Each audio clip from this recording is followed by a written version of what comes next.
Imagine this.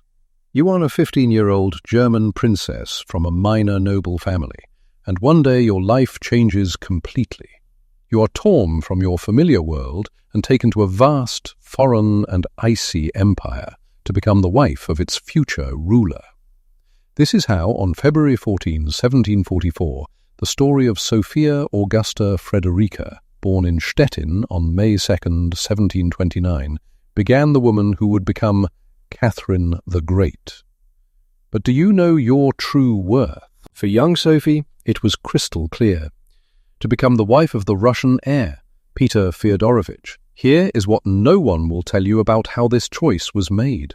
Empress Elizabeth Petrovna personally vetted the candidates, and she was not interested in beauty or wealth. She was looking for a girl with a sharp mind and, most importantly, the ability to produce an heir for the dynasty. In Sophie, she saw both. Adding to the intrigue was the fact that the princess's mother was a secret agent for the Prussian King Frederick II, turning this union into a highly complex political game. Behind the lavish ceremonies and balls that followed the wedding on August 21, 1745, lay cold calculation. This marriage had nothing to do with love. It was a purely political alliance aimed at strengthening the union with German principalities against Austria. Catherine herself understood this perfectly and later frankly admitted in her memoirs, "I liked the Russian crown more than his person." From the very first day, she found herself in a Russian web, a world of court intrigue where every step could be her last. And the young princess quickly learned the main rule of this game. To survive, you had to be smarter, more cunning, and more far-sighted than everyone around you. The golden cage had snapped shut, and ahead lay 17 years of trials that would either break her or forge her into one of the greatest monarchs in history. 17 years. For almost 2 decades, Catherine lived in the gilded cage of a humiliating marriage to the mentally unstable Peter III, who made no secret of his contempt for his wife and openly lived with his mistress, Elizaveta Vorontsova.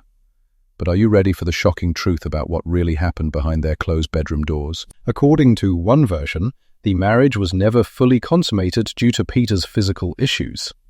According to another, Catherine began to be unfaithful in revenge for the endless humiliations. But she was no passive victim. When Catherine realized she was living her life wrong and could rely on no one, she began to act. To survive in the deadly atmosphere of court intrigue, she created her own security system, an extensive network of informants among the courtiers who warned her of any threat. It was her way of breaking all the rules and ultimately winning. The emotional support she was denied in her marriage, Catherine found in love affairs. In the 1750s, she began a relationship with Sergei Saltykov, whom many believed to be the true father of Paul I, and later with the Guards officer Grigory Orlov. The absurdity of the situation peaked when Peter III, upon learning of his wife's latest pregnancy, allegedly remarked with bitter irony, "God knows where my wife gets her children. I am not at all sure if they are mine."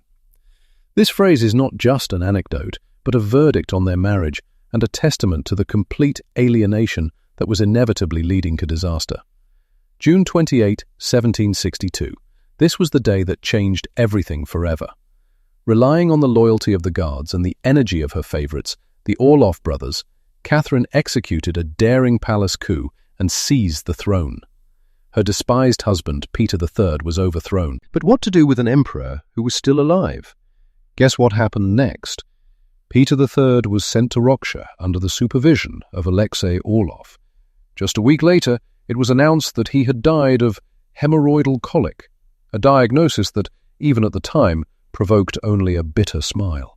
But here is what happens behind closed doors when the official version is meant for the public. A compromising letter from Alexei Orlov to Catherine has survived, revealing the hidden truth. "Matushka, he is no more. A disaster has struck.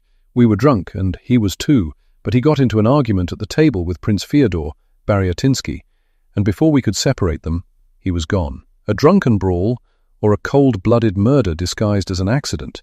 The contradictions multiplied. Unofficially, there was talk of strangulation or poisoning. When the body was brought for the farewell ceremony, it lay in a coffin with the face covered, so no one could see any signs of violence. For Catherine, this was a cruel political necessity. A living Peter III remained a banner for all dissenters, and posed a mortal threat to her power, the legitimacy of which was already in question. The path to absolute power had proven to be a bloody one. Behind Catherine's favourites were not just feelings but colossal sums of money. Did you know that the expenses on them reached 90 million rubles, an amount comparable to the annual budget of the Russian Empire? Over her 34-year reign, the Empress had 23 official favourites. Was this simply personal licentiousness, as her enemies claimed, or something more? Here is what happens behind closed doors when it comes to power and the bedroom. Catherine had an entire system for testing candidates. Before entering the Empress's chambers, a potential lover had to be vetted by her trusted lady-in-waiting, Anna Protosova, a woman described by contemporaries as repulsively ugly, dark and bearded, but absolutely loyal. This was not just a whim but an element of state security. This is a secret only a few know, but a key role in this system was played by her former favourite, Grigory Potemkin. Even after their romance ended, he remained her closest friend and in effect became the Minister of Favourites, personally selecting and supplying the Empress with new lovers from his own circle. This proves that favoritism was not so much a vice as a managed institution of power. Why then is Catherine considered unique in her promiscuity? Here is why the popular opinion is wrong. By the standards of the 18th century, her behaviour was the norm for an absolute monarch. The French King Louis XV had an entire deer park of young mistresses, and Louis XIV had even more. As the British ambassador reported, the sovereign has a weakness for the male sex, but this does not prevent her from being great in matters of governance. Favoritism was not a weakness, but a tool that she, unlike many male monarchs, used with brilliant political calculation. Are you ready for the shocking truth about the men who shared the Empress's bed and ruled an empire?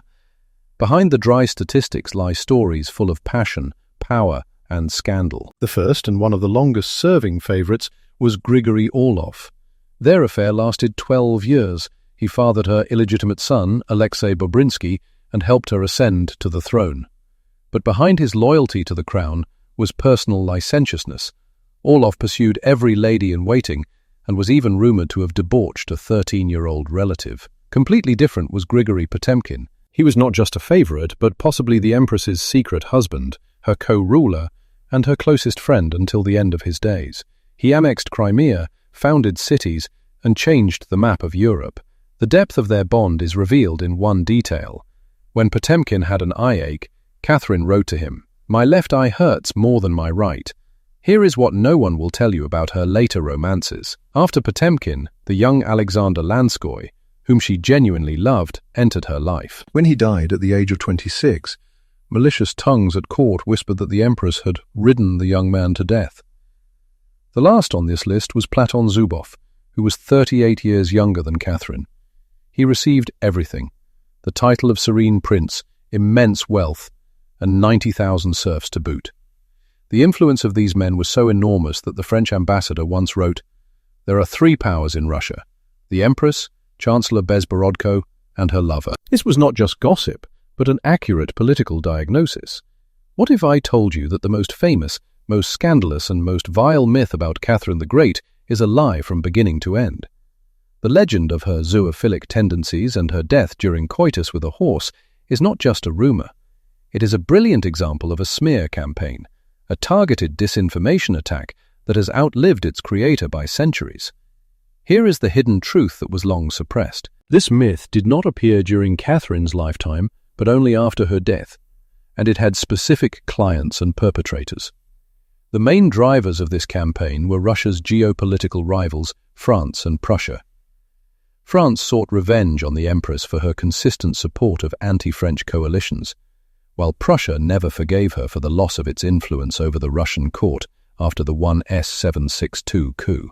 The mechanism of dissemination was simple and effective. Pamphlets, anonymous libels, and even the works of certain historians, like the Polish writer Kazimierz Walijewski, were used to deliberately create and circulate defamatory materials. But why did such a disgusting and absurd lie prove to be so resilient? The answer lies in psychology. Enlightened Europe simply could not accept that a German woman on the Russian throne had turned Russia into a great power to be reckoned with. Unable to diminish her colossal political successes, her enemies attacked her most vulnerable point, her reputation as a woman, compensating for their own geopolitical humiliation with sexual slanders. Today, this myth has been thoroughly debunked by serious historians. Catherine the Great died of a stroke, not from ridiculous injuries, but the legend of the horse remains a prime example of how a fake story, created for political purposes, can outlive historical truth. Are you ready for the shocking truth about the final moments of the Empress's life? There were no horses, no young lovers.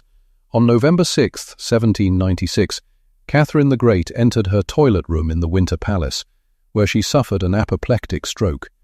Doctors did everything they could, but they were unable to save her. It would seem a natural death at an advanced age. But guess what happened next? For Catherine's enemies, even this became a final chance to strike a blow. The reality that the Empress simply lost consciousness during her morning ablutions did not interest them. Rumours, each more vile than the last, were instantly born and spread across Europe. From the version that she died on the toilet in the act of defecation, to the outright lie that she died in bed with another favourite.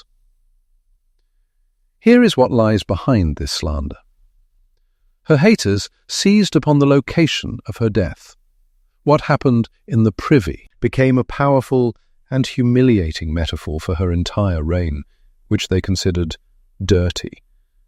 It was the final irony of her fate. The woman who had redrawn the map of Europe was remembered by her posthumous enemies as someone who simply died in a toilet. Even the circumstances of her natural death were turned into a weapon and a pretext for new libels. What if I told you that everything you believed about the Nymphomaniac on the throne was the result of one of the most successful smear campaigns in history? To reach a verdict, one need only look at the facts. On one side of the scale are her achievements: the annexation of Crimea and Novorossiya, the founding of 144 new cities, the creation of Russia's first state education system, and the famous nakaz, instruction.